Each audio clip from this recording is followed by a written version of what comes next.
Show. Wanamboko Tokoloba. Yeah. Tokoloba. Balingi kobongisa makambute. Balingi pepe plalo bate. Mesdames et messieurs, bonsoir, vous qui nous écoutez sur la radio Zap Congo FM, www.zapcongo.com, ou qui nous regardez sur notre télévision partenaire A+243, soyez les bienvenus. Vous êtes dans Tokoloba. Le mercredi, Tokoloba, c'est avec Agnès Kanonji. Bonsoir Agnès. Bonsoir, chers internautes. Bonsoir tout le monde. Bonsoir Kinshasa. Le lundi, c'était avec Stéphane Poula, le Mundele. Le vendredi, nous sommes avec Zanim Piana. Sauf qu'aujourd'hui, ils sont là exceptionnellement. Stéphane a un édito. Quant à Zanim Piana, il interviendra sur la breaking news qui vient d'arriver. Tout le monde en parle, et nous aussi, bien sûr, puisque ça a fait le buzz sur Internet. Le concert de Koffi Olomide a été annulé. Le You Arena de Koffi Olomide a été annulé. J'ai un téléphone, on m'a envoyé ça par Yawambicho, on m'a envoyé le lien de la page de You Arena dans lequel il est écrit. Voilà, vous voyez, le téléphone, il est là. Et quand tu cliques sur le lien, la page www.parisladéfense.arena.com et que tu vas à la date où c'était prévu que Koffi devait jouer, il va être, je vais bien publier ça. Voilà, la caméra elle est là, vous voyez. Concert annulé, c'est écrit. Koffi Olomide annulé. Je vous lirai les raisons tout à l'heure. Pour ce faire, durant les premières minutes de notre émission, Zanim Piana vient en invité exceptionnel parce que la culture, c'est plus lui et moi. Nous allons discuter de ça. Il y aura d'autres sujets juste après. Zanim Piana, bonsoir. Bonsoir, ça va? Ça va. Merci de nous accorder tes 5 minutes. Je sais que tu es en studio, que ce n'est pas ton jour, mais il y a cet événement, le Breaking News, le You Arena de Koffi Olomide qui est annulé. Alors, les raisons officielles, pour l'instant, on ne les connaît pas, mais je voudrais juste apporter une légère précision, parce que je vois déjà des combattants en train de crier victoire, non, ça n'est pas Bino, malgré tout, non, ça n'est pas Bino. Ils prétextent un enjeu de comment on appelle ça, comment je peux appeler ça, quand ça concerne le Covid, comment on peut appeler cet enjeu-là? J'oublie le nom, trop de français, trop de complications. Bref, on prétexte le Covid et sanitaire. Voilà. Sanitaire et de sécurité. On dit toutes les conditions sanitaires et de sécurité ne sont pas réunies pour accueillir les plus grandes stars de la musique africaine et internationale et offrir un show à la hauteur que Koffi avait prévu pour son public. Les billets seront remboursés au point de vente. Si vous avez acheté ça dans les points de vente, vous êtes remboursé. Sinon, si c'est sur le site de Paris La Défense Arena, tout sera automatiquement remboursé sur votre carte de crédit dans les 30 jours à partir de ce vendredi 22 octobre. Zani, parce que toi, je dois te libérer étant donné que ton emploi du temps, nous allons continuer avec Agnès. Le concert de Koffi Olomide est annulé, même si ce n'est pas à cause des combattants. Bon, quelque part, le fait que ça suive le concert de Félix annulé, Félix Oisé, quoi, de Ferrego, la Cigale de Paris annulé, et surtout de Werrason au Zénith. Pour toi, c'est une victoire des combattants ou comment tu interprètes ça? Non, ce n'est pas une victoire de combattants. Je pense que c'est une défaite pour tout le monde, pour toute la culture congolaise, et les artistes notamment, et aussi pour toute l'Afrique. Parce que cette annulation, ça ne présage rien de bon, parce qu'il y a d'autres concerts qui doivent encore arriver, le Zénith de Moïse Mbilé, le Fiston Bouilly qui doivent jouer, donc du coup il y a quand même des grosses inquiétudes par rapport à ce que nous on va exporter culturellement, et voilà, bon là les raisons qui sont avancées c'est la pandémie. Voilà, on va s'en tenir à la version officielle, mais je pense, à mon humble avis, que voilà, le quota n'était pas atteint et qu'après 11 ans d'absence, je pense qu'il aurait quand même pu déjà faire sold out avec les nombreux artistes qui étaient prévus quand même. Il faut dire qu'il y avait une grosse liste des guests. Oui, il y en avait beaucoup qui étaient prévus. Il voulait vraiment faire une grosse fête africaine. Les anciens du quartier latin, il y en avait plein qui étaient prévus. Il y en avait plein. Oui, voilà. Après, je ne sais pas comment il allait s'organiser, mais voilà. Mais je pense que c'est vraiment triste avec toute cette succession. C'est vraiment triste et que les choses continuent à s'enchaîner comme ça. C'est vraiment, je ne sais pas. Et je pense que ça doit être aussi un gros coup dur pour Koffi Olomide, parce qu'apparemment, il y a encore une plainte qui est pour négationnisme qui a été déposée contre Oui, on dit que le fait qu'ils ne reconnaissent pas les génocides. En fait, c'est une bêtise. C'est lors d'une interview que j'avais faite avec lui, certaines personnes qui sont contre Kofi. J'avais fait ça il y a quelques années, il y a presque 10 ans, avec Christian Mabaka. Et Kofi ne reconnaissait pas le massacre à l'est de nos frères, mais c'était pas dans ce sens-là. Il disait que le Rwanda n'était pas partie prise dedans, quoi. Il n'y avait pas de guerre entre le Rwanda et le Congo. Donc, certains s'en sont servis pour porter plainte contre lui, comme quoi il ferait du négationnisme contre le massacre des 8 millions de morts à l'est du pays, quoi. C'est ce genre de choses. Oui, mais le problème, c'est qu'il y a eu des morts. Il y a eu des millions de morts. Mais tous ces morts n'ont pas encore été reconnus comme un génocide. Et donc, c'est sous ce paramètre-là, s'il dit qu'il n'y a pas de génocide, oui, légalement, ça n'a pas encore été reconnu officiellement, mais les morts, il y a eu. Les morts, oui. Il y a eu des morts, il y a eu plus de 6 millions de morts, ça oui, et c'est regrettable. Mais c'est vrai qu'il reste à savoir, est-ce qu'il a dit qu'il n'y a pas eu génocide ou qu'il n'y a pas eu de mort? Parce que ça, c'est... Il a dit le Rwanda n'est pas en guerre avec le Congo. C'est ce qu'il a dit. Et ils se servent de ça pour porter plainte contre lui. Officiellement, comment les autres ont compris, ont réagi. Surtout que c'est une vieille interview depuis de 10 ans. Ça date de 2011. Je ne comprends pas pourquoi il la ressorte aujourd'hui.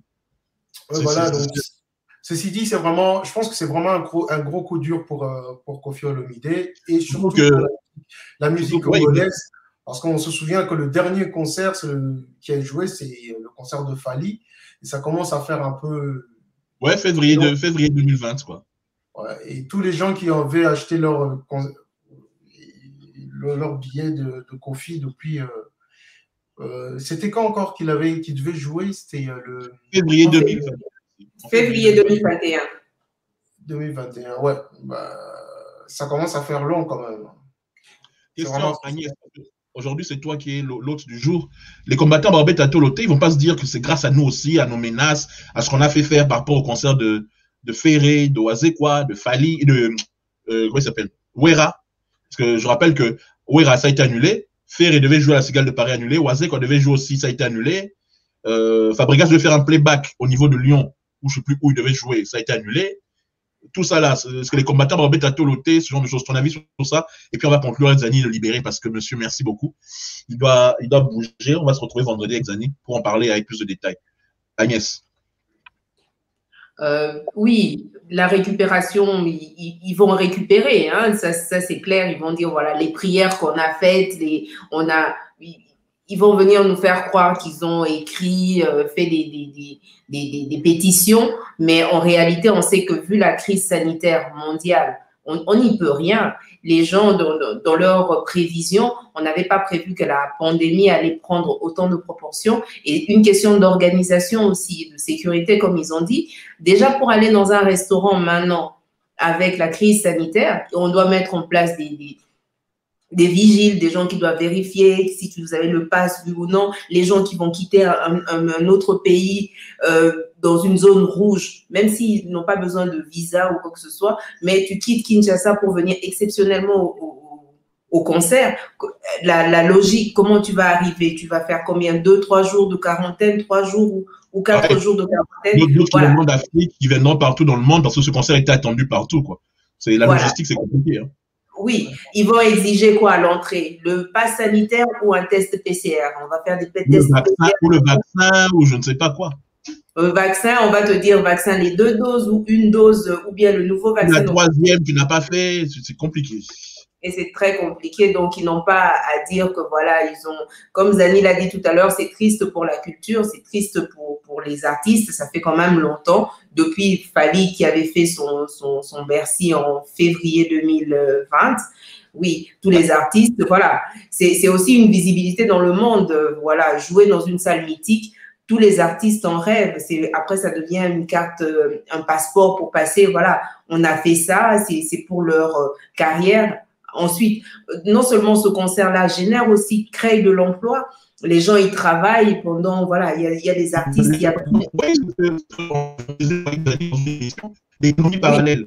Les chauffeurs de taxi au noir, les coiffeurs, les coiffeuses, les gardes, la sécurité, les femmes avec les cheveux. Donc, plein de trucs comme ça, les ongles, les esthéticiennes. Donc, il y a un marché parallèle qui est mort, là, en fait.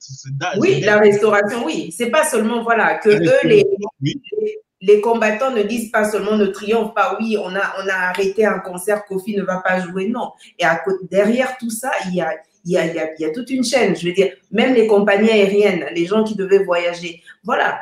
Bah, c'est ça. On va peut-être rembourser les billets pour les concerts, mais les billets d'avion. Les billets d'avion, vous devez tout réserver à l'avance, payer tout d'avance. Qui va rembourser ça? C'est triste, mais bon, comme c'est une crise, c'est une pandémie, question de sécurité sanitaire, parce qu'on ne sait pas si le virus va encore se multiplier pendant que les gens sont... Il paraîtrait, hein, il est soupçonné qu'une 3e vague ou une 4e vague. Parce que voilà. pour le reconfinement en novembre, c'est ce qui se raconte. Zani, il faut donc qu'il y ait qui n'avance. Non, c'est vrai. Non, c'est vrai. C'est vraiment, comme Agnès dit, il y a plein de trucs autour qui tournent autour d'un concert, justement. Et donc, c'est pas simplement le chanteur qui chante. On rappelle que c'est 20 000 places. Hein. C'est-à-dire 20 000 personnes devaient se déplacer pour venir au concert de Kofi. Donc, 20 000 tests, 20 000 PCR, 20 000 je ne sais quoi et je ne sais quoi. Et tout, à Paris. Il faut contrôler toutes ces personnes. Il faut contrôler toutes ces personnes et tous les paramètres. Et puis, sachant qu'on n'est vraiment pas les rois de la ponctualité et de l'organisation. Donc, je pense que, voilà. Mais tout ça pour dire que je pense que c'est vraiment triste pour Kofi Olomide. Mais après, oui, ça fait les affaires des combattants. Et eux, peu importe la raison, tant que le concert ne se joue pas, voilà. Oui, comme tu dis, pour terminer avec toi, hier, Kofi avait fait une interview dans laquelle il disait qu'il allait se battre jusqu'au bout, même s'il faut se battre physiquement, il allait taper certains combattants. Eux aussi ont fait des vidéos où ils ont dit qu'ils vont tabasser le vieux et tout ce genre de choses. Bon, aujourd'hui, maintenant, ça tombe. Voilà. Oui, parce que jusqu'aujourd'hui, encore jusqu'à midi, c'était le concert, il n'était pas annulé, hein, je veux dire. Donc, moi, je parle aux gens qui et lui-même a publié encore des vidéos comme quoi que le concert était là. Non, mais là, c'est mort, les gars. Il faut aller sur le téléphone parce que je veux pas que les fans de Kofi. On était pour. En tout cas, moi, j'étais pour. Je l'ai même dit plusieurs fois là, ici sur mon émission que je voulais. Mais bon, ce qui est fait est fait. Hein, c'est écrit, annulé sur le site officiel. Donc, c'est annulé. C'est pas comme si on inventé. Zanim Piana, merci pour ta présence. Merci à vous. Tu remercies la personne qui devait te prendre là, qui attend un peu là. Merci vraiment. Oui, Merci pour nous. Prenez soin de vous. À vendredi, mon frère. Ciao. À vendredi, ciao. Ciao.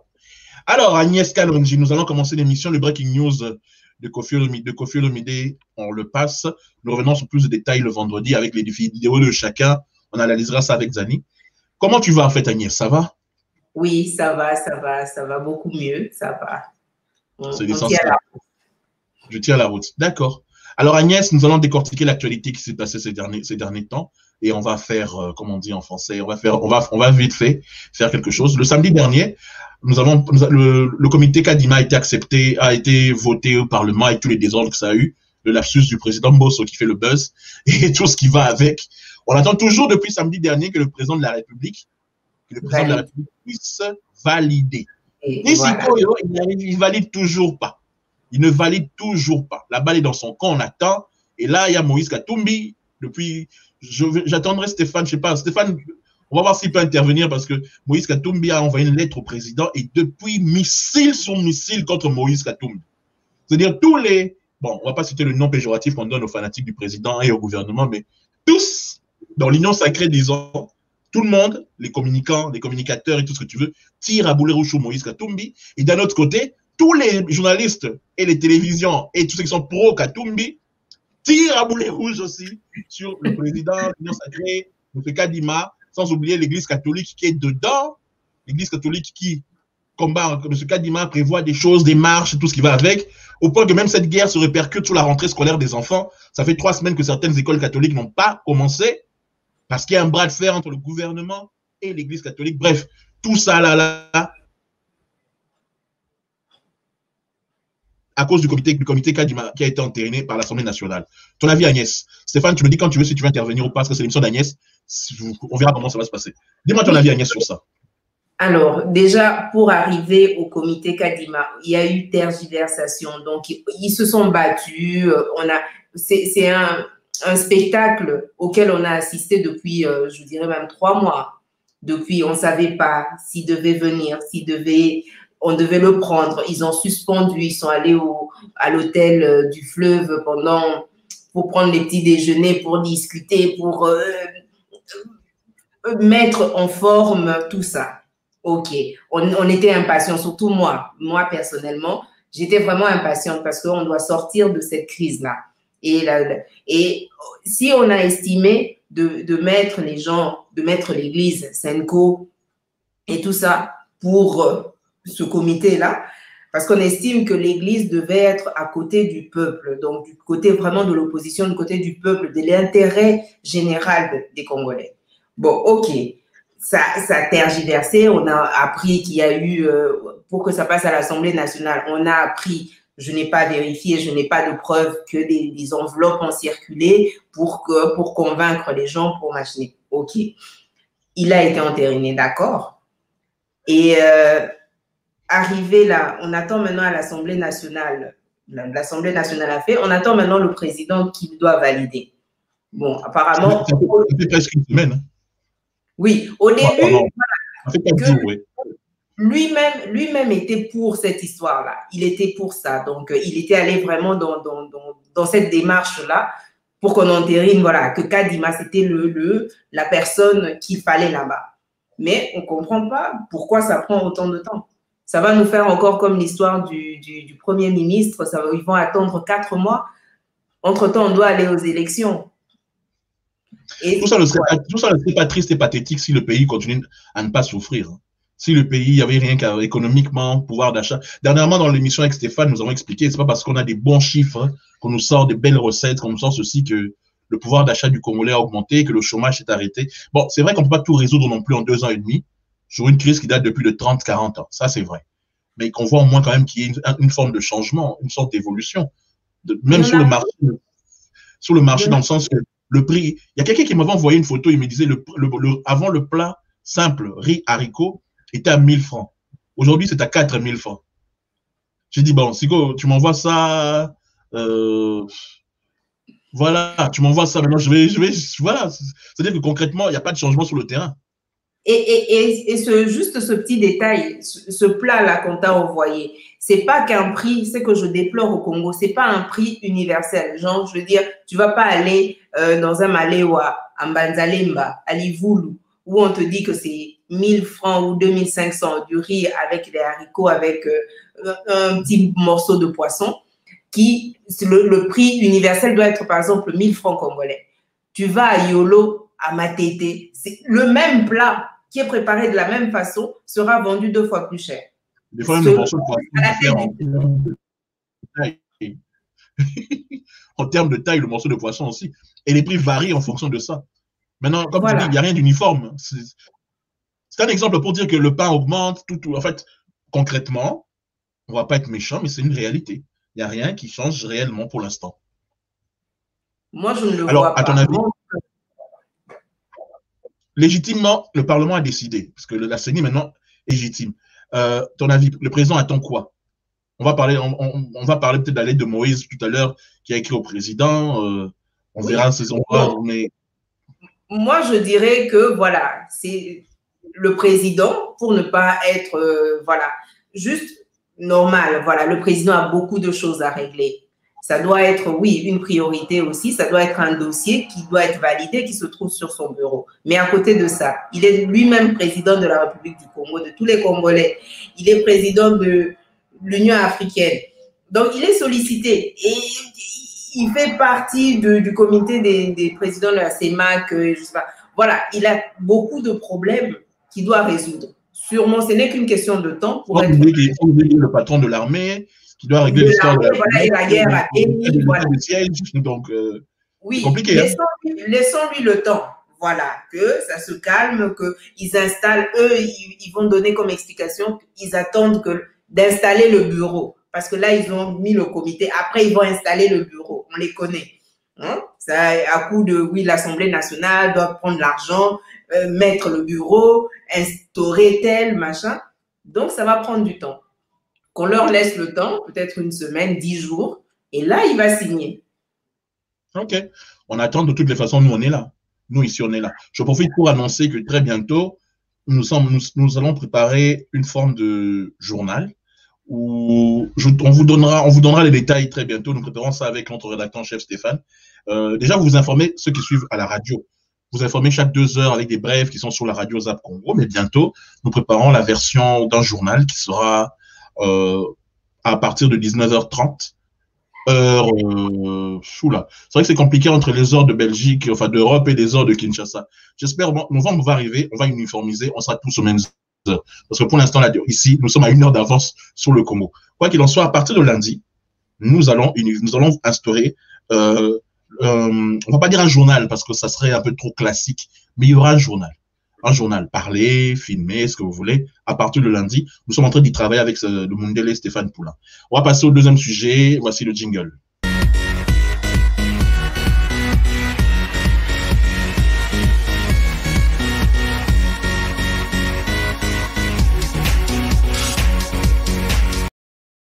Un sujet auquel Agnès tient, elle adore ce sujet, elle revient toujours dessus, c'est Objectif 2023, affaires recensement. Où en est-on?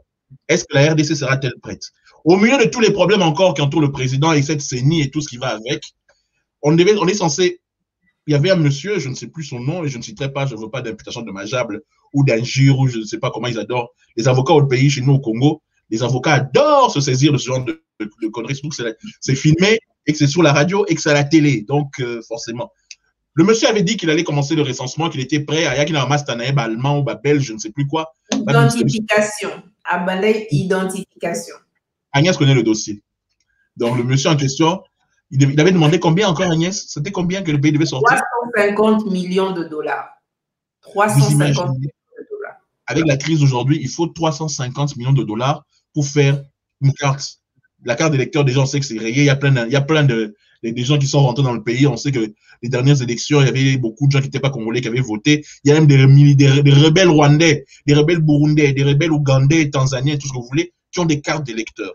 Donc, le monsieur, Ayaki Nakop Naé, à 350 millions, a proposé à Ikuna la présidence, ça passe à la carte. Agnès, où on en est? Parce que je me rappelle que dans nos discussions, tu avais dit que ça coûte, le processus coûte 10 fois moins cher, quoi, voire 20 fois moins cher. Explique-nous où on en est aujourd'hui par rapport à ce problème-là. Alors, ça, c'était déjà, on en parlait il y a 8 mois. Donc, c'était en janvier ou en février 2021. Donc, le monsieur est arrivé, il a dit qu'il va identifier la population. Donc, il faut faire la différence entre identification et recensement. Enrôlement, pardon. Identification, recensement, ça, c'est pour identifier la population. Quand on parle d'enrôlement de la CENI, justement, c'est des gens qui sont des majeurs qui vont aller voter. C'est-à-dire à partir de 18 ans, ou les gens qui auront 18 ans, voilà, à la date aux élections, jusqu'à 77 ans, jusqu'à 100 ans pour voter. Par contre, le problème qui se posait, c'est que de 0 à 18 ans, les gens n'ont pas de carte d'identité. Ils ne sont pas recensés. Ils ne sont pas identifiés. Et donc, lui, le monsieur, il est arrivé, il a dit non, il va amener les cartes d'identité à tous les Congolais. C'est-à-dire, il va identifier la population. Par quel miracle? On ne sait pas. J'avais même suivi une interview où Martin Fayulu lui disait oui, c'est compliqué, on doit faire appel à l'Institut mathématique, je ne sais pas, de France, quelque chose comme ça et tout. Non, on n'a pas besoin de ça. C'est pas compliqué. Qu'on donne à chaque commune, je l'ai déjà proposé, à chaque province, la responsabilité d'aller compter la population. D'aller dans chaque rue avec la topographie, si ça existe encore, de savoir dans tel quartier, dans la commune, par exemple, de Mongafula, voilà, donc il y a telle rue, il y a combien de maisons, d'aller compter étape par étape pour savoir combien de Congolais sont là. Il est venu, il a dit non, que lui, il a un super projet d'identification, il a fait plein de communication et c'est passé à l'Assemblée nationale et ça a été validé. Jusqu'à aujourd'hui, on n'en parle pas. Est-ce qu'il a reçu l'argent? Oui. Et il a promis à tout le monde que le 31 décembre 2022, oui, parce que les élections auront lieu en 2023, que tous les Congolais auront une carte d'identité. Mais par quel miracle il va le faire? Il n'en parle plus. Et à la question si la RDC est prête, oui, Les Congolais sont prêts. Les Congolais sont prêts. Mais ils vont aller où se faire enregistrer? Ils vont aller où? Il faut qu'on mette en place la structure. Et est-ce que ça, on a vraiment besoin d'une société allemande? On a vu avec l'histoire des passeports, une base de données qui va rester en France ou en Belgique pour les Congolais qui sont au Congo. On n'est pas capable de mettre en place une base de données pour compter la population en associant les morgues, voilà, qu'on sache combien de Congolais meurent, combien de Congolais naissent, qu'on mette en place une structure dans les maternités. S'ils ont la possibilité de retenir les femmes qui viennent d'accoucher dans les maternités parce qu'ils ne payent pas les taxes, donc ils ont au moins la possibilité d'émettre un acte de naissance pour ces gens-là et compter, répertorier, savoir on est combien. Le taux de natalité au Congo, c'est quoi? Personne ne sait. Le taux de mortalité au Congo, personne ne sait. On est combien au Congo? Personne ne sait. Les gens meurent, les gens, voilà. On va te dire, oui, c'est pas la priorité. Il y a la guerre à l'Est. Oui, il y a la guerre à l'Est. Je salue nos gens. Ils sont courageux, il y a la guerre. Le président met tout en place pour que la guerre cesse. OK, ça c'est à l'Est. Et à l'Ouest, au Nord, au Sud, à Kinshasa même, là où vous êtes en train de faire la fête. Qu'est-ce qui vous empêche, Gentini Ngobila, du gouverneur, avec les autres bourgmestres, qu'est-ce qui vous empêche de compter la population? Quoi? Il vous manque. S'occuper des drones qui ne servent à rien. OK. Non. Ça, c'est le coup de gueule d'Agnès.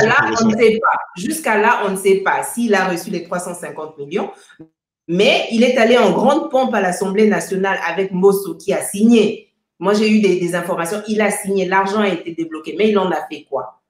Quand je demande même à la commune de Lemba, même à Mateti, ils n'ont pas encore commencé à compter la population. Il va le faire quand? Quand? OK, bonne question. C'est vraiment une bonne question. Merci Agnès pour ce sujet parce que ça fait des mois et des mois qu'elle en parle. Elle, les 350 millions lui restent à travers de la gorge quoi, pour ce pays, hein, c'est le pays le plus drôle du monde. C'est-à-dire, les montants qui sortent là, je parie que même Mundele là, qui va apparaître dans quelques secondes pour son édito, il a trouvé ça bizarre. En Belgique, tu entends le montant 350 millions, tu te dis, mais merde, je ne vais pas dire gros mot à la télévision, mais waouh! Tout ça, c'est pour le recensement, c'est pour ceci. En fait, hein, j'ai vraiment l'impression qu'on dirait que, pardon, vraiment, c'est peut-être péjoratif ce que je veux dire, que Mokango, il y a des gens qui se disent, c'est un gros gâteau, je vais inventer mon business, mon COP, comme je connais quelqu'un qui connaît le président, qui connaît le gouverneur, qui connaît le premier ministre ou le ministre, ce truc, je vais le faire entrer tous dans le COP jusqu'à ce qu'on arrive là et puis on va convaincre le président parce que le président il va se dire oui, c'est bon, comme il y a les élections, il serait bien de faire, de recenser la population, ensuite de faire l'enrôlement, ensuite de faire les cartes et tout ça. Oui, je connais une imprimerie au fin fond de l'Allemagne là-bas avec des vieux paysans allemands là qui se débrouillent ou bien des mafiosos turcs qui sont devenus des Allemands. On va fabriquer des cartes au fin fond de la Pologne, au fin fond de la Belgique, là, comme c'est des Blancs, on aura peur d'eux, ils se disent que oui, nous savons faire des cartes, on va aller au Congo. 350 millions, bon, bah, t'as pas cité Lambourg à Nabiso. Des fois, ça fait mal, pardon, on avance, ça fait mal, ça fait vraiment mal. Allez, le prochain sujet, c'est l'édito de notre Mundele qui va arriver. Lui aussi, il veut parler. Aujourd'hui, qu'il y a des râleurs et des râleurs. Mais c'est pour ça qu'on aime cette émission.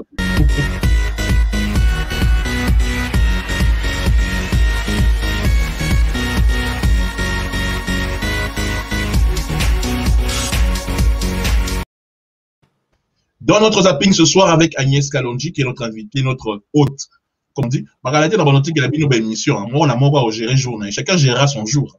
Je vais te laisser les vendredis, je laisserai Stéphane les lundis et je laisserai Zani les vendredis. Parce que là, hein, quand même. On dit bonjour au Mundele. Bonsoir au Mundele. Comment tu vas, mon cher Stéphane? Bonsoir Francis, bonsoir Agnès, bonsoir à tous ceux qui nous regardent et nous écoutent. Agnès, tu pourras venir dans mon émission, mais quand tu veux. Non, mais je suis sérieux. Je crois que je vais laisser le lundi à Steph, les mercredis à toi, Agnès, et les vendredis à Zani. Comme ça, on viendra pour débattre. Parce qu'on me demande toujours, toi, tu fais le présentateur, tu donnes jamais ton point de vue. Ben, je donnerai un jour, quand ils seront présentateurs, eux, je leur donnerai mon point de vue sur ça. J'aurai déjà bientôt le journal du soir donc, pour parler, donc c'est déjà beaucoup de choses. Alors, plus sérieusement, Stéphane, un sondage est sorti, le sondage du SEJ, déjà, je ne sais même pas ce que ça veut dire SEJ. Un sondage est sorti, ça donne la popularité de nos politiciens. Ça donne des possibilités au cas où il y aurait élection aujourd'hui qui gagnerait. et tout, et ça fait le buzz sur Internet entre les katumbistes, les tshisekedistes, les kabylistes. Maintenant, on ne sait plus quoi dire. Parce que je ne veux pas dire les olivistes, hein, les gens de Olive, mais bon, les kabylistes seulement, ça reste la même chose. Et en fait, c'est les trois, et les fayoulistes, voilà, parce que c'est les quatre têtes. Jean-Pierre Bemba, on ne sait pas encore. Il est derrière Tshisekedi, en apparence pour l'instant. Donc, voilà. J'ai oublié Vital Kamerhe. Les caméristes aussi. Et Noël Tchani. Et les tchanistes aussi, j'oublie pas ça. Donc, ça va être chaud. C'est quoi le sondage? Aujourd'hui, le sondage, c'était le SAGE. Explique-nous un peu. D'accord. Donc, on a effectivement, hier en journée, vu apparaître un sondage qui est réalisé par le groupe d'études sur le Congo, une organisation qui est basée à New York et qui essaie d'expliquer à la population les liens entre politique, violence et économie en RDC. Et elle a fait un sondage avec une fondation qui est le premier institut de sondage au pays, qui est la fondation Bercy, qui elle aussi s'occupe de développement et ce genre de choses. J'ai une petite remarque quand même comme préambule. D'abord, qu'est-ce que c'est qu'un sondage? Alors, je pense que j'ai une très très bonne définition d'un sondage et je pense qu'il faut y faire attention. Pour moi, un sondage, c'est récolter une opinion. Mais il y a des gens, et en communication, on en parle souvent, c'est un sondage, c'est récolter une opinion pour en donner à ceux qui n'en ont pas, comme on dit. Donc, il faut rester très très prudent. La prudence reste de mise. Il faut rester totalement critique. Surtout qu'on a vu tout de suite les réactions et les influences que ça a pu provoquer sur les médias sociaux. Ouais. J'aurais une question par rapport à ça. Le Congo, on est plus de...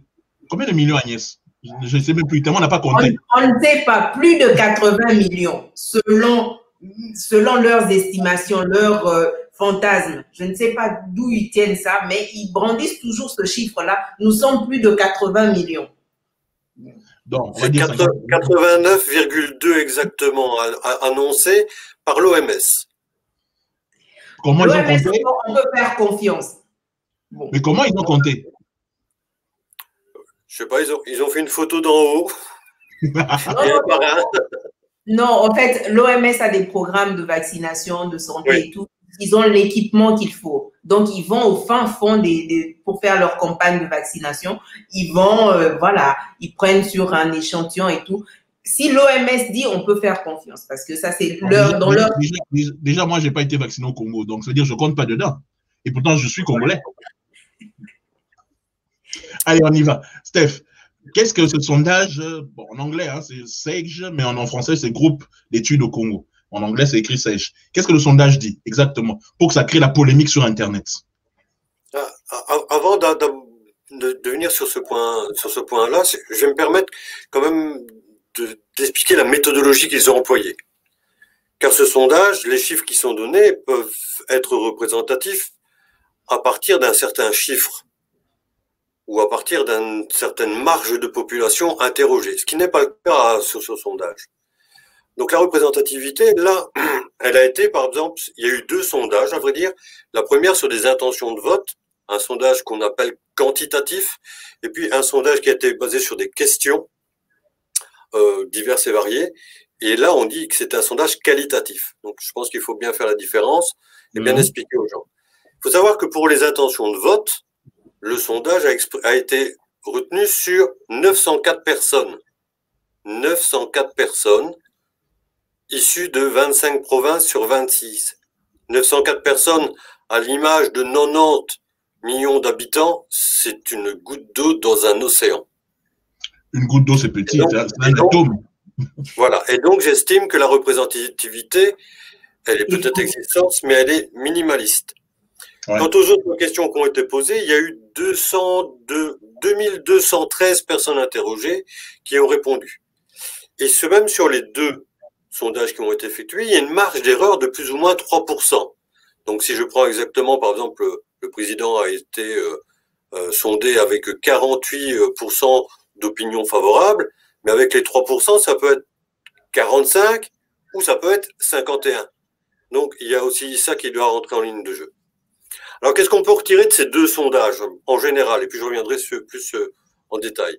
Tout d'abord, qu'il y a une popularité des politiques qui est largement en baisse, même si l'échantillon est très très petit. On voit bien que, clairement, toutes les personnalités qui ont été sur lesquelles on a interrogé les gens ont perdu des points, et pour ceux qui viennent d'apparaître, comme Noël Tchiani, par exemple, c'est une personne sur 3 selon les sondés. Il y a une vraie perte de confiance du politique en général, avec une situation, je pense, qui pourrait conduire à une forte abstention si on devait venir à voter. Il faut dire aussi qu'il y a un sondage, c'est un moment de temps X, donc là maintenant ça a été fait au mois de septembre, et que par rapport aux informations reçues, ne fût-ce que ce jour-là, l'influence des informations reçues sur les personnes qui ont été interrogées peut influencer leurs résultats de sondage. Donc un sondage n'est vraiment pas stable. Par contre, une information intéressante, c'est que l'état de siège paraît populaire, même si à l'Est, les gens interrogés estiment que la sécurité s'est largement dégradée, mais qu'il y a quand même peut-être une amélioration. Alors, pour un deuxième point, je pense aussi qui est fort important, c'est la remarque presque générale. On est à plus de 70%, presque quasi 80% de reconnaissance comme quoi le Parlement est corrompu. Ah, ça, on a une image du politique, et pas uniquement du politique d'institution, c'est-à-dire le président, le gouvernement, les gouverneurs, ce genre de choses. On a une image des parlementaires qui est fortement dégradée, et j'ai un peu peur que effectivement les personnes rejettent la majorité de leurs politiciens dans un espoir d'en avoir des nouveaux, ou de ne pas vouloir aller voter, parce que de toute façon, comme dit l'expression, ce sera toujours la même chose avec toujours les mêmes. Mmh. Quant aux personnalités, mais voilà, le président est à 48%, je l'ai dit, hein, ce qui est au plus bas depuis que le GIEC lance ses sondages. Donc on voit un président qui est en perte de vitesse, hein, une reconnaissance qui est en perte de vitesse. Idem pour le Premier ministre, qui donc il y a 6 mois, au mois de mars, était très bien passé. Il a perdu 20% à peu près. Et alors l'excuse qui est derrière, c'est effectivement qu'il a passé ses 100 jours de grâce, comme on dit, et que maintenant qu'il est matière, donc voilà. La première personnalité qui ressort du sondage reste encore et toujours le docteur Mengele, qui reste dessus, malgré qu'il diminue lui aussi. Donc, voilà un peu, en gros, ce qu'on peut en dire. Sur les interventions plutôt des intentions de vote, ou en tout cas des personnalités reconnues. Alors dis-moi, pour avancer sur ce sujet-là, Agnès, si tu as une question dessus, tu le poseras. Qu'est-ce qui se passe sur Twitter ou sur Facebook entre les différents acteurs politiques par rapport à ce sondage-là? Qu'est-ce qu'ils se disent? Parce que comme tu as dit, ça n'est que 2500 maximum personnes sur 89 millions, quoi. Ça pèse presque pas. Pourquoi? Vas-y, les réactions, c'est quoi? Alors oui, moi, ce qui me fait rire, c'est que, vu que je connais le métier de communicant et que moi-même j'en suis un, c'est que je vois certains communicants annoncer ouvertement si on devait voter aujourd'hui, le président serait largement élu, et d'un autre côté, d'autres personnes qui analysent plus profondément, comme je l'ai fait, le sondage, qui relativisent et qui ne sont pas sur la même longueur d'onde. Mais même la presse, ce qui m'a étonné, c'est que même la presse la presse écrite en tout cas reprend ouvertement le fait que effectivement c'est un sondage qui a une vraie vision du pays. Et là, j'attire vraiment l'attention à dire non, il n'y a que 900 personnes qui ont été retenues sur les intentions de vote et les personnalités politiques, et que 2000 qui ont été retenues sur les autres questions que j'aborderai tout à l'heure. Donc, il faut vraiment être très relatif par rapport aux informations qu'on donne. De la récupération pour un sondage, d'accord, mais comme je le disais en en-tête de mon intervention, il ne faut pas que ce sondage influence par ses résultats des choses qui ne sont pas vraies. N'allons pas annoncer à la population « Ah, le président va être élu ». Pour ceux qui le soutiennent, si jamais on devait voter, ne croyez pas qu'un sondage va le déclarer vainqueur. Ce n'est qu'un sondage. Et donc, si vous voulez aller voter pour lui, il faudra aller voter pour lui. D'ici 2023, il y en aura encore 1000, quoi. De toute toute façon, et on discutera des chiffres sûrs et certains. Et je reste aussi persuadé que au moment où la personne est sondée, où la question lui est posée, ça dépend de son état d'esprit, ça dépend des informations qu'elle a reçues, ça dépend aussi comment elle peut percevoir les choses. Pardon, Agnès? De son quotidien, qu'est-ce qu'il vit, lui? C'est clair. Si ce jour-là, il a une information, je veux dire, gravissime sur l'état du pays, et qu'il n'a même pas lui-même le ressenti personnel, mais il entend cette information-là, la question qu'on pourrait lui poser, elle va influencer sa réponse, quoi qu'il en soit. Donc, soyons très très prudents avec les sondages, et on a vu comme quoi en Europe, même aux États-Unis ou dans d'autres pays, comme quoi le sondage ne reflète certainement pas la vérité. Exact. Maintenant que chacun reprenne ça pour vérité pure, c'est un autre problème. Ok. Juste une Agnès, question, Stéphane. Je me dis, le sondage. Je vous laisse 2 minutes de discuter sur ça. Et puis Stéphane nous dira, pour terminer sur ça, quels sont les autres, est-ce que le sondage dit d'autres? Vas-y, Agnès. Oui. Moi, j'aimerais savoir, est-ce que le sondage est vraiment le bon outil qu'on doit utiliser au Congo? Est-ce que c'est vraiment le bon outil? Parce que déjà, il y a un problème de communication, d'information. L'information qui se passe à Kinshasa, déjà même à Kinshasa, dans un quartier genre à Lemba, et puis une information qui se passe au centre-ville, avant que ça ne monte jusqu'à Lemba, ça prend du temps. Et à plus forte raison, vous allez donner une information qui passe, qui est à Kinshasa, qui va arriver à Beni ou à Lubumbashi comment? Est-ce que ma question, c'est vraiment, est-ce que l'outil, le sondage est vraiment le bon outil pour mesurer la température, surtout au Congo? Le sondage n'est pas un mauvais outil, c'est la méthodologie qui permettra de dire si c'est un bon outil ou non.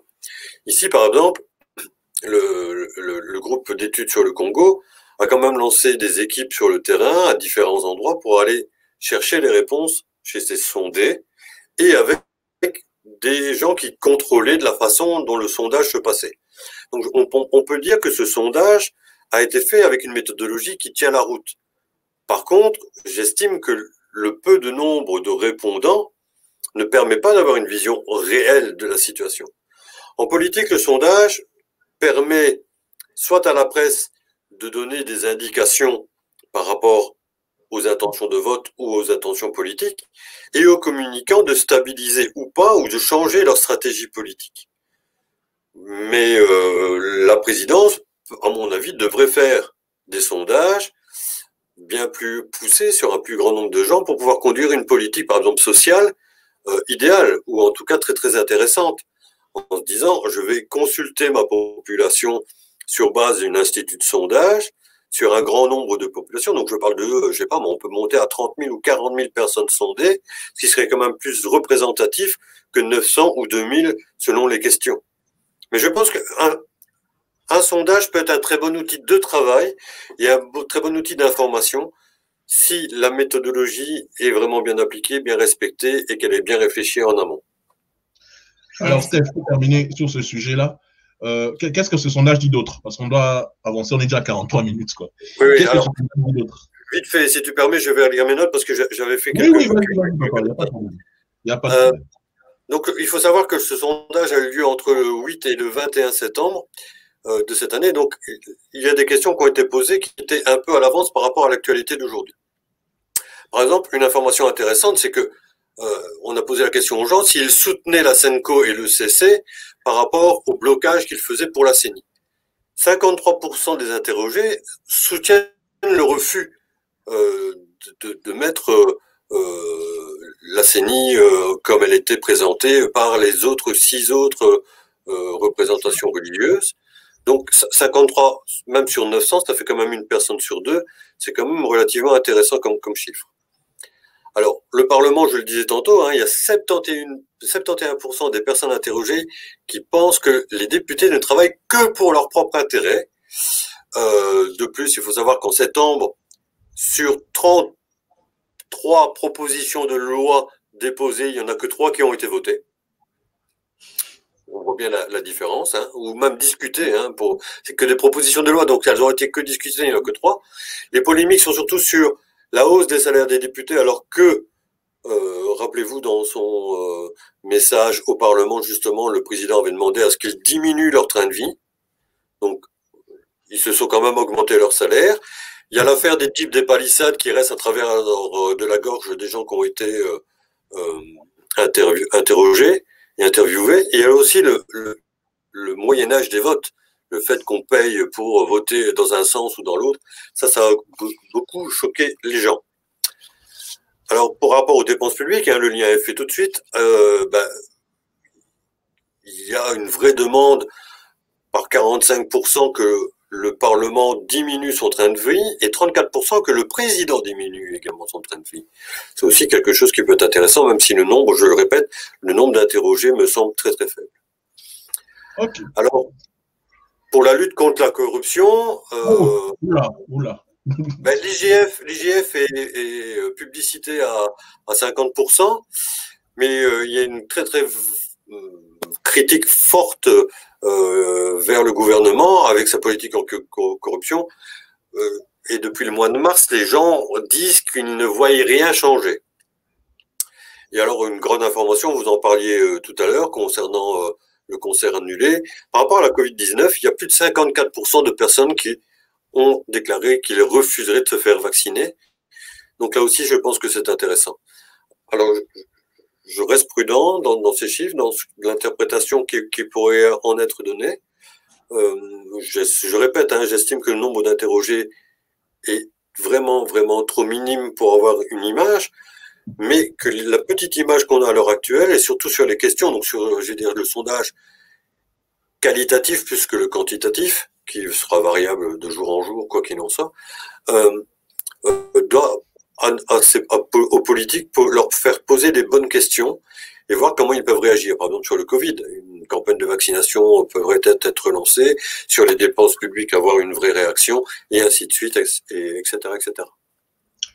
Merci, Steph. Agnès, as-tu une question ou bien c'est bon pour Steph? Parce que Lélo, aujourd'hui, c'est ton jour.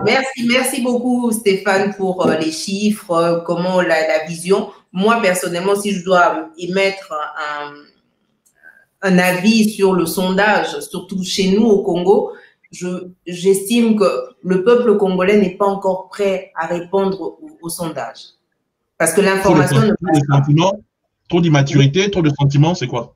Voilà, c'est un peuple qui n'est pas habitué à ça. C'est pas des choses qu'on connaît. Donc, non seulement l'institut qui va poser, c'est l'institut, c'est une société étrangère qui va venir avec le sondage, avec les questions, va interpréter à sa manière sans tenir compte de la compréhension ni de la maturité du Congolais. Par rapport à ce qu'elle dit, je voudrais rajouter, peut-être pas par rapport à Bercy, l'Institut Bercy, ils sont connus à l'époque où je faisais la télévision sur Antenne A, chez mes amis d'Antenne A, dans la famille. On faisait des sondages chaque mois pour savoir les animateurs les plus connus, les plus célèbres, les plus tout ce que vous voulez, les émissions et tout ce que vous voulez. Je pense que Bercy a déjà l'habitude de ce genre de choses. Mais rien n'empêche que ça reste des humains. C'est-à-dire que ceux qui sont au pouvoir ont de la puissance, ont du fric. Ceux qui sont dans l'opposition ont été au pouvoir, ont de l'argent, peuvent influencer. Ceux qui ceci. Donc, forcément, la crédibilité, pas de Bercy, mais de tous les instituts de sondage. Les temps ont aussi évolué, les gens ont évolué. Les personnes que tu as connues il y a 10 ans, 20 ans, 15 ans avaient peut-être une autre éducation. Les jeunes d'aujourd'hui n'ont pas l'éducation que toi et moi avons reçue. Donc, tu as des jeunes de 20 ans aujourd'hui qui n'ont pas connu les réalités que nous, on a connues il y a 40 ans. Donc, comment nous, on parlait de la politique, peut-être parce qu'on a vécu l'époque Mobutu, peut-être parce qu'on a vécu l'époque Kabila Père. D'autres jeunes qui n'ont pas connu Kabila Père, pas connu Mobutu, ils sont dans un environnement avec les smartphones, avec tout ça. Ils sont leur opinion. À l'époque, nous, quand on regardait la télé, les ministres de l'époque, les commissaires d'État qui sortaient en session parlementaire, qui venaient donner des chiffres, par exemple, sur le budget et tout. Aujourd'hui, quand tu regardes les parlementaires, quand ils sont en train de débattre, leur niveau de français, tu dis, mais ces gens-là viennent d'où? Ce ne sont pas des exemples à suivre. Ils ne connaissent pas la réalité. Donc, ce sondage-là, on va poser la question à qui? Comment il va l'interpréter? Comment il va comprendre ce qu'on lui dit? Je pense que d'ici 2023, notre rédac chef, qui est Stéphane, va sortir plein d'autres trucs où nous allons expliquer à nos auditeurs et à nos téléspectateurs, ceux qui nous suivent sur Zap Congo FM et sur A+243, que il y a quand même certaines réalités que les instituts de sondage extérieures, quand elles se mélangent avec nos instituts à nous, doivent comprendre. La compréhension est différente. C'est-à-dire la même question que je pourrais poser à Stéphane, la façon dont Stéphane comprendra, c'est pas la même chose que Annie comprendra, quoi. Donc déjà, par rapport à ça, je rejoins Stéphane avant de terminer sur ce sujet. C'est pas arrêter qu'au Bétato, que non, vous avez vu le président, il est devant, non. C'est 900 personnes sur 89 millions. Combien t'as dit? 89 millions? 84 millions. C'est lui-là. Pardon. Oui, parce que le président, donc, sur ce sondage, est à 48%, mais il y a 3 mois, il était à 66%. Donc sa chute, elle est faramineuse. Hein. Ça fait 1 personne sur 5 qu'il a lâché en plus. Donc il faut quand même aussi relativiser. Alors que ces gens, ces communicants, ces supporters, je sais pas comment on peut les appeler. Le Jalloïd. Oui, c'est ça. Se félicite de dire ouais, le président va être élu avec 48%. Il faut relativiser. Et je pense, pour rejoindre Agnès, et je vais en terminer là-dessus parce que j'ai déjà pris beaucoup de son temps. Je pense qu'il faut, mais comme tu l'as dit, Francis, il faut tirer les gens vers le haut, les élever. Quand je dis ça, je dis il faut leur donner un esprit critique. Il faut leur apprendre. Ça s'apprend à l'école, mais ça s'apprend aussi dans les médias. Je pense qu'on essaie à travers nos émissions d'essayer de leur faire comprendre qu'il y a une autre vérité. Il n'y a pas une vérité absolue. Chacun a sa propre vérité. Mais voilà, comme je le disais, ne vous laissez pas influencer par les chiffres de ce sondage.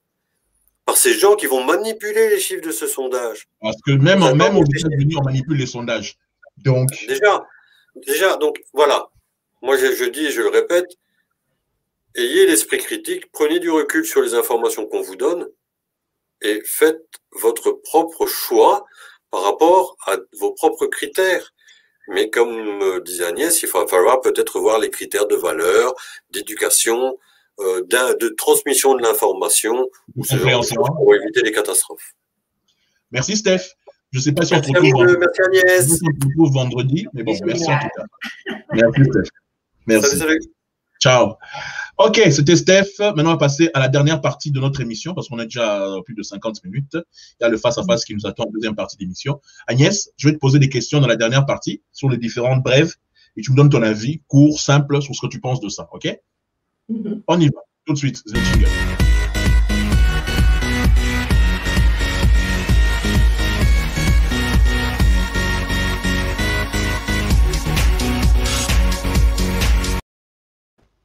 Pour ceux qui nous rejoignent, soyez les bienvenus. Je rappelle la breaking news du jour. Le concert de Koffi Olomide au You Arena a été annulé.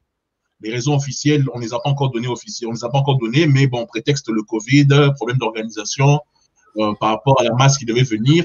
Les combattants font des vidéos pour crier victoire, ils sont contents. Je suis de tout cœur avec l'artiste Koffi Olomide. Je suis triste que son concert ait été annulé. Tout comme j'étais triste par rapport au concert de Werason, de Ferré et de Félix Oisé, quoi. Donc voilà.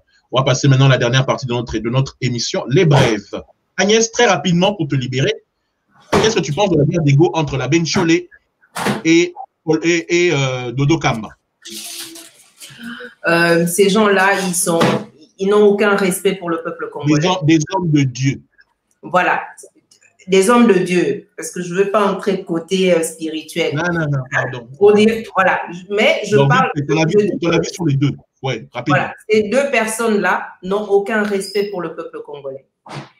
Toute une population ne peut pas rester là à les entendre, à venir débattre, à se tirer dessus.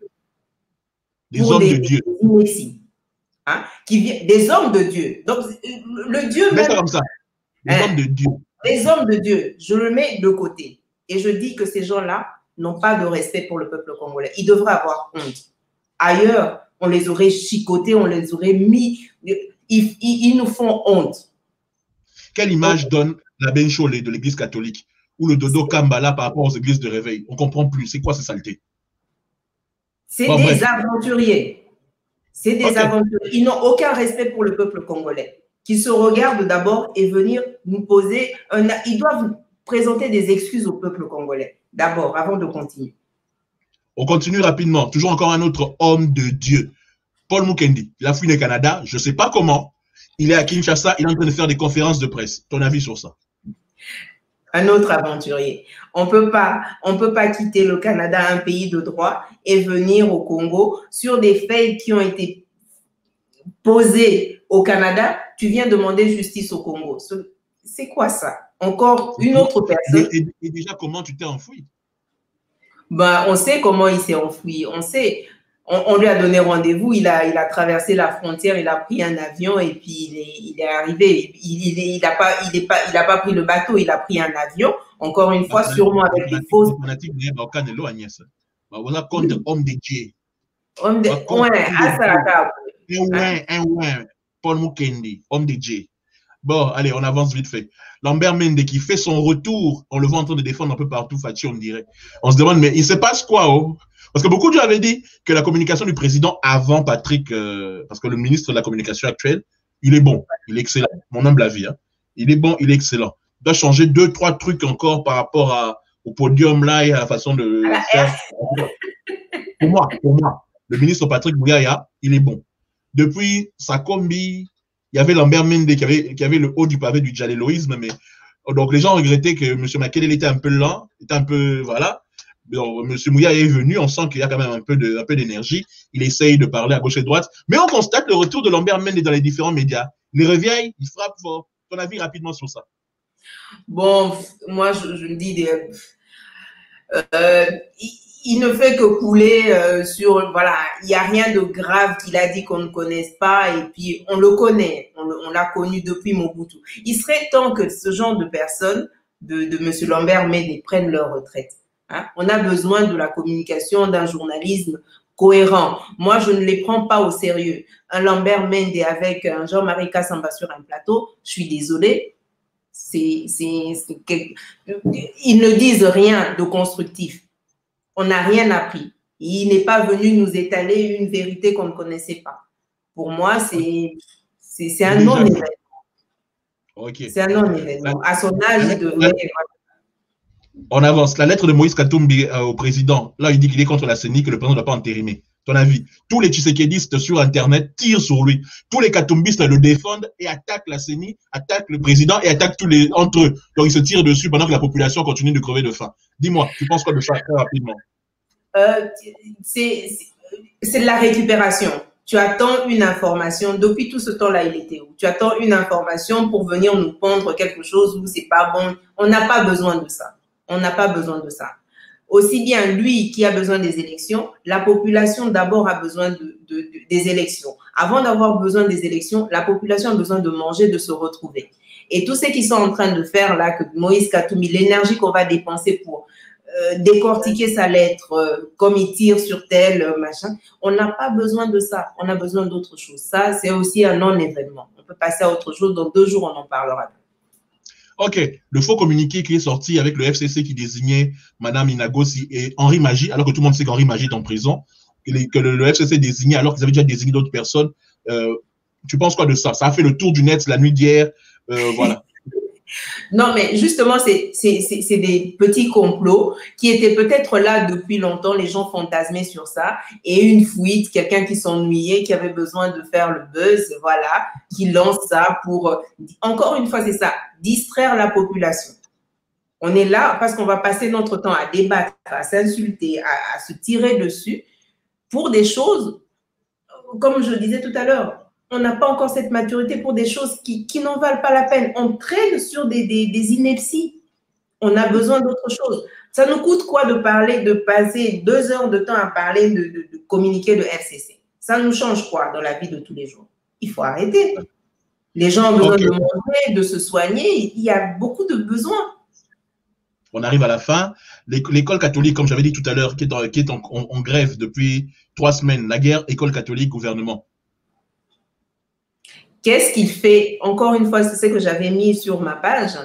Le ministre de l'Éducation nationale, comment il s'appelle? Tony Mwam. Le warrior. Voilà. C'est quelqu'un qui, avec tout mon respect, c'est quelqu'un qui... Maître Tony Mwam. C'est l'avocat de Kofi. Enfin, c'était un ancien avocat de Kofi. Anne Sapeur, Anne Moutabachacho. Donc, lui, je sais qu'il va même me porter plainte. Mais Nazo Zelaï. Donc, c'est quelqu'un qui a été parachuté dans un poste sans projet. Il ne devait pas être là parce qu'il n'a pas de projet pour l'éducation et c'est un dossier qui est très sensible. Un ministre de l'Éducation nationale qui n'a pas de projet de développement pour... La seule chose qui nous a amené, c'est la carte d'identité pour les élèves. Est-ce que les élèves ont besoin de ça? On doit reformer le système éducatif. Donc, c'est quelqu'un qui, voilà, donc, encore une fois, dans le gouvernement du président, le premier ministre... Non, mais moi, je pense que tous ces gens-là, pour dire vite fait, c'est plutôt un mélange. Tu vois, les négociations politiques, on ne met pas forcément les personnes qu'il faut aux places qu'il faut, quoi, par rapport aux compétences. Là, encore, on va discuter Baron Bango, ça continue encore sous le président. On l'a parachuté. Mais maintenant, voilà. le piège qui est là, c'est qu'on l'attend dans d'autres choses. Et là, c'est une crise qui, si c'était quelqu'un qui était issu de l'enseignement, le ministre issu de l'enseignement, qui connaît les problèmes entre les écoles privées catholiques et les écoles publiques de l'État, il allait mettre en place une stratégie, parce que ça, c'est un problème qui date depuis longtemps. Il allait mettre en place une stratégie pour trouver un équilibre, pour trouver la solution. Ce genre de spectacle, on n'aurait pas eu à le vivre. Et donc, comme c'est quelqu'un qui était d'abord, lui, avocat des musiciens, il plaidait des petites causes, mais il n'est jamais allé. Donc, l'éducation, c'est quelque chose de très important. Ils doivent préparer les enfants, la relève de demain. Vous ne trouvez pas... Garde ça comme dossier. Si tu veux intervenir vendredi dans l'émission des Zani, tu es la bienvenue. Parce que là, c'est des brèves. Pendant sentir au comment matin. Oui, non, c'est juste pour expliquer ma position, quoi. Qu'est-ce que je vais dire dans ça? C'est qu'il n'est pas au bon endroit. Et donc, il ne va rien faire. Il n'y aura pas de solution. Ça va traîner comme ça jusqu'à très longtemps. Et comme les catholiques sont têtus, ils vont bouder. Oui, les catholiques, ils ont leur truc, voilà. Ils ne peuvent pas, voilà. Et lui, en face, il n'a pas les outils pour les contrer. Il n'en a pas parce que c'est un domaine qu'il ne connaît pas. Les catholiques, par contre, ils ont tous les outils, ils savent ce qu'ils sont en train de faire. Ok, d'accord. Agnès reviendra dessus, j'en suis sûr. C'est déjà noté dans sa tête. On avance très rapidement. On a appris, il n'y a pas longtemps, vraiment, Sony, vraiment Nzambe, vraiment l'écolo, que le marché que le président avait discuté avec les Kenyans et les Éthiopiens pour fournir la flotte congolaise de nouveaux avions, en fait, Congo Airways est à la rabattu, Agnès. Eh, Nzokande, Congo Airways est à la rabattu. Oui, bah. Ils sont toujours aux politiciens aujourd'hui. Ils sont même très importants dans ce pays. Quant à d'autres, c'est la famille présidentielle de l'ancien président. Congo Airways est sa propriété à Batou. On va créer une nouvelle compagnie, on va ressusciter Air Zaïre, mais qui va s'appeler Air Congo. C'est là qu'ils vont faire ça. Donc, Tissiko, tu es baraté, Congo Airways est à Batou. Donc, Mbogawana, il a privatisé par Batebele, dont certains sont encore au pouvoir aujourd'hui. Allez, vas-y, dis-moi ton avis sur ça. Moi, pour avoir travaillé dans les compagnies aériennes, il y a déjà un problème parce qu'à l'époque, j'avais un projet justement dans l'aviation. On était avec des investisseurs suisses, on était bloqués parce que, comme tu dis, cette histoire de privatisation, ça date depuis longtemps. Je crois qu'il y a une vidéo du gars de Ewabora qui en parlait. Le ciel aérien congolais est sécurisé.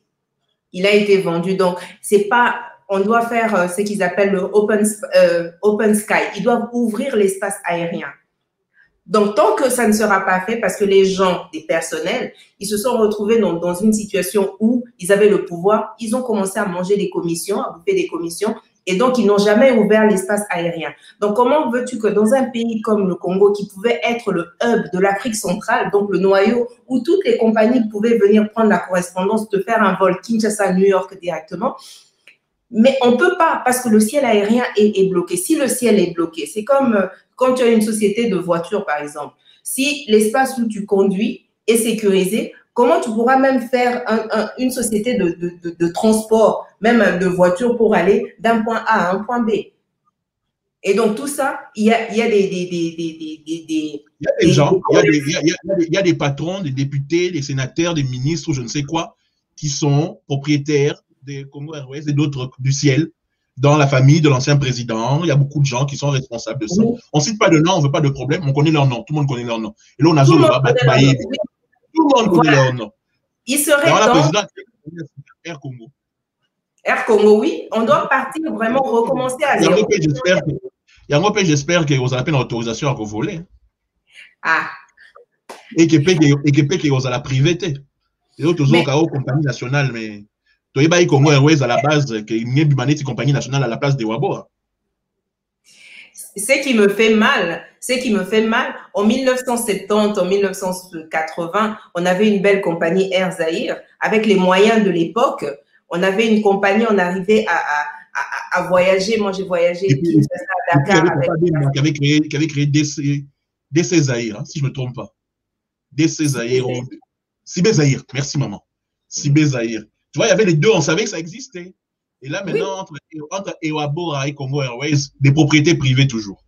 Et aujourd'hui, avec tous les moyens qu'on a, des financements et tout, moi, j'ai tout un projet pour ouvrir une compagnie low cost, low fare et tout, que voyager, quitter Kinshasa. Oh, ok, Agnès nous a quittés, c'est dommage. On dirait que son réseau a eu un petit problème. Mais bon, on va essayer de la retrouver, mais je ne sais pas s'il y aura le temps pour ça. Et on va terminer par le dernier sujet, comme vous voyez, qui est écrit. C'est les léopards foot. Les léopards foot féminines. On a vu la vidéo, c'est triste. La vidéo où les filles sont en train de pleurer auprès du ministre.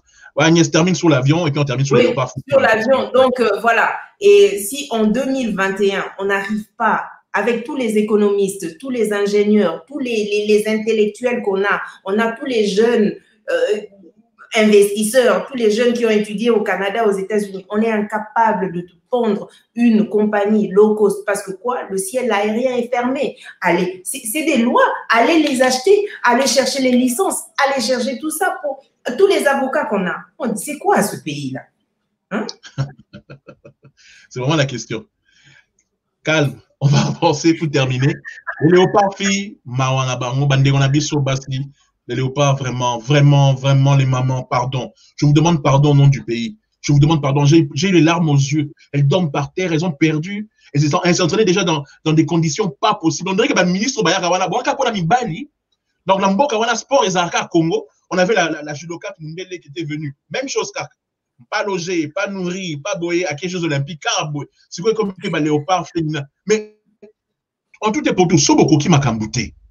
Boutique. Désengagez-vous. Botica, forfait. C'est quoi ce truc? C'est quoi cette politique sportive, monsieur le ministre? Vous venez tous là, vous êtes pressés de faire des copes entre vous, les gens de l'Union sacrée, pour être ministre. Vous débarquez, il n'y a pas de budget pour les filles. Budget qu'il y a pour les garçons, il n'y a pas pour les filles. Le football féminin évolue, monsieur le ministre. Et si ce n'est pas votre à vous, le ministre des Finances, monsieur Kazadi, ou bien le gouvernement congolais, je vais terminer sur ça. Les jeux francophones ici. Oui, mais gagner, c'est comment on limité. Au Premier ministre de sortir l'argent de s'impliquer. Mbongo, au moment où nous enregistrons, nous sommes le mercredi 20 octobre. Mbongo est limité. Mais les Rwandais sont en train de rigoler. Bon, parlons aussi ça va fille et puis on conclut l'émission. Parce qu'il y a quand même la deuxième partie qui arrive avec une interview. Agnès, pardon, dis un mot sur ça et puis tu dis au revoir à nos auditeurs téléspectateurs. Il y a un budget. Tu es en train de t'énerver. Il y a un budget pour tout ça. Mais vu que nos responsables sont des brigands, hein, ils ont détourné l'argent. Eux, quand il y a on a vu ça aux Jeux Olympiques. Ils ont amené un athlète qui a haltérophile qui ne savait rien. Donc, les gens, ils prennent les membres de leur famille, le budget, ils détournent, et vous attendez à quel résultat? Allez-vous. On en rigole, mais à Mawa, c'est triste, ça fait mal au cœur. Non. Pourtant, ils ont un talent. Mais maman de Léopard Foot Femme, pardon pour Namboka. Pardon. Et puis, c'est dans un pays où on dit que non, la femme congolaise, et vous traitez la femme congolaise comme ça, vous devez avoir honte. Et les femmes congolaises qui vous mettent au monde, les femmes congolaises qui souffrent pour vous, mais vous devez avoir honte. On a terminé, Agnès, c'était un plaisir avec toi. On est 2 à l'heure en silence. Tokoloba, c'était bien, franchement. Merci beaucoup. Merci à vous d'avoir pris le temps. Quand on crie, quand je crie, je suis une patriote. Quand je crie, c'est pas parce que je suis contre le Congo, c'est parce que je veux que les choses changent. Les choses ne vont changer que si on parle, on met le point dessus. C'est pas pour vous faire mal, pour vous incriminer. Si c'est une critique positive, écoutez, prenez note. Oui, prenez note et améliorez les choses. Que demain, on puisse faire un tableau de bord en disant le 20 octobre, on était là, on en a parlé. Aujourd'hui, on est le 20 octobre 2023, on en parle, ça a évolué. On ne veut pas venir perdre notre temps ici pour dire des choses qui n'évoluent pas. En tout cas, je vous aime beaucoup. Merci, Francis. On se revoit vendredi si tu veux, lundi si tu veux, quand tu veux. C'est toujours un plaisir. Merci Agnès, passe une bonne soirée. Merci beaucoup maman. Ou une bonne journée à la. Merci beaucoup. Ciao, ciao. Ciao. On est arrivé à la fin de notre émission. Ça fait vraiment plaisir de savoir que vous étiez nombreux à nous écouter. Il y a la deuxième partie, ne quittez pas. Nous avons reçu l'artiste Rafia. Rafia est une artiste des États-Unis, congolaise, mais américaine, mais d'origine congolaise. On la reçu en deuxième partie. Vous allez écouter ça maintenant. On se quitte. Je rappelle le breaking news du jour. Le concert de Koffi Olomide au You Arena a été annulé. Vous allez sur le site officiel de You Arena. Nous, on l'a fait sur le téléphone. Et dessus, il est écrit, et je vais encore montrer ça pour la dernière fois, pour Naboy. Nous sommes ici dans Tokoloba. Dans Tokoloba, nous sommes là pour parler de tous les gros sujets d'actualité, ce qui cartonne, ce qui fait le buzz. On est là pour ça. Et on m'a envoyé tout à l'heure par Yawambi Show pour me dire, parce que devant le concert de Koffi que nous avions soutenu ici pour le concert, tout comme nous soutenions Wera, Wazekwa et Ferré, parce que je pense qu'il est temps que nous reprenions quand même certaines activités. Donc, voilà le concert de Koffi Olomide. Voici la caméra, c'est là. Koffi Olomide, vous allez vous vérifier vous-même. Concert annulé. Les raisons officielles, c'est la pandémie, c'est la mixité, c'est l'organisation. Mais les combattants font des vidéos pour dire que c'est eux, ils sont contents. Bon. Voilà, on va voir, nous verrons ce que ça va donner. Ici, c'était Tokoloba. J'espère que vous étiez nombreux à nous écouter. Ne quittez pas. Dans quelques secondes, nous allons mettre la chanson de Tokoloba, qui est notre leitmotiv ici. Dans quelques minutes, d'ici 1 minute, ça sera le face-à-face avec l'artiste Rafia que nous recevons. Donc, voilà. Merci beaucoup. Regardez l'interview, le face-à-face, et dans quelques secondes. Big Show. Wanamboko Tokoloba. Yeah. Tokoloba. Balingi kobongisa makambo te. Balingi pepe plaloba te. Isoba yuma bazoba tovanda kimia. Sino tokokufa liwa ya Lumumba. Balingi kobongisa makambo te. Balingi pepe plaloba te. Isoba yuma bazoba tovanda kimia. Sino tokokufa neti osi mukende.